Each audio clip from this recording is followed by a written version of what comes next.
चलिए स्टार्ट करते हैं टॉपिक जो हेलो एल्केन और हेलो एरीन से जुड़ा हुआ है, जिसको बोलते हैं एलिमिनेशन रिएक्शन।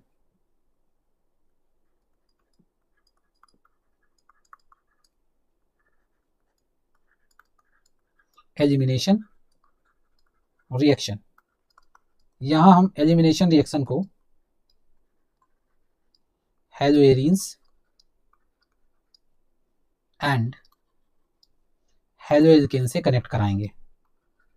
हेलो एल्केन्स से कनेक्ट करा के समझेंगे थोड़ा सा एलिमिनेशन रिएक्शन। देखिए, जो एलिमिनेशन रिएक्शन होती है इसको कई अदर नेम से भी जाना जाता है। इसी का नाम होता है जिसको हम लोग बोलते हैं बीटा एलिमिनेशन।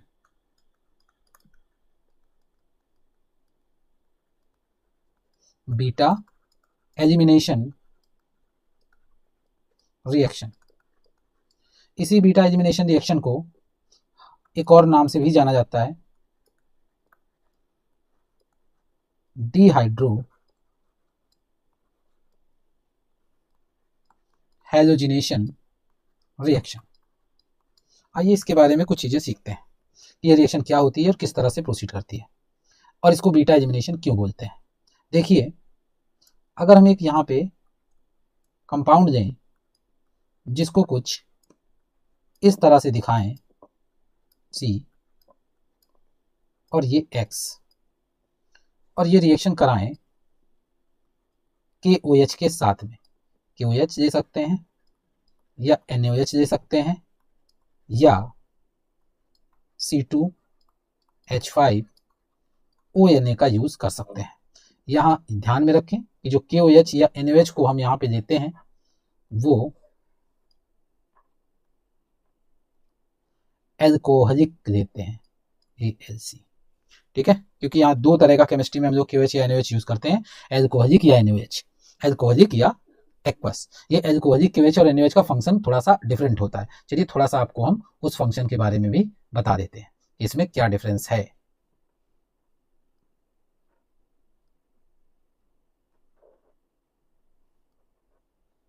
तो देखिए क्या डिफरेंस है इन दोनों में, देखते हैं थोड़ा सा इसके बारे में।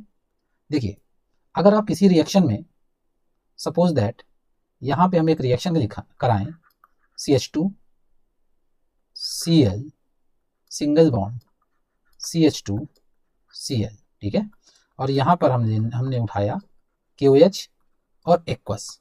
देखिए एक्वस KOH के साथ ये रिएक्शन हमने कराई, तो ध्यान में रखें एक्वस KOH का OH जुड़ जाता है, यानी यहाँ से 2KCl मॉलिक्यूल रिड्यूस और एलिमिनेट हो जाएंगे, और आपका जो प्रोडक्ट बनेगा वो बनेगा CH2OH सिंगल बॉन्ड CH2OH, और प्लस साइड प्रोडक्ट के लिए यहाँ 2KCl एलिमिनेट हो जाएगा। जबकि सेम रिएक्शन अगर हम प्रोसीड करें KOH एल्कोहलिक के साथ में, तो अभी भी आपका प्रोडक्ट क्या बनेगा, यहाँ प्रोडक्ट बनेगा CH ट्रिपल बॉन्ड CH, आगे बनेगा 2KCl और उसके आगे बन जाएगा आपका 2H2O। कहने का मतलब ये है कि जो एल्कोहलिक KOH का OH होता है वो in form of water eliminate होता है, इन फॉर्म ऑफ वाटर, जबकि एक्वस का KOH का OH जो होता है वो ऐड हो जाता है जाके, यानी एडिशन होता है इसका। तो ये डिफरेंस होता है दोनों में। और भी कई सारे रिएक्शंस हैं, तो इनको ध्यान रखिए एल्कोहलिक और एक्वस KOH के बारे में जो बताया गया है, ठीक है। आते हैं अपने टॉपिक पर, समझते हैं इसको। तो ये रिएक्शन होगी, तो ध्यान दें यहाँ से ये एलिमिनेट हो जाएगा, यहाँ से ये एलिमिनेट हो जाएगा, और जो आगे का प्रोडक्ट बनेगा वो बनेगा CH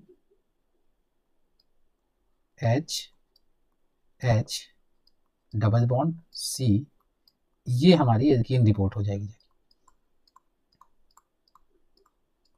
ये हमारी एल्कीन बन जाएगी। लेकिन ये रिएक्शन में प्रोडक्ट किस तरह बना होगा, चलो उसकी भी बात कर लेते हैं। देखिए, एक रिएक्शन उठाते हैं और उसको डिटेल में समझते हैं। एक चीज और आप समझ लो कि जिस कार्बन से ये हेलो ग्रुप निकलता है इस कार्बन को बोलते हैं बीटा कार्बन, इस कार्बन को बीटा इस कार्बन को बोलते हैं, जस्ट मिनट,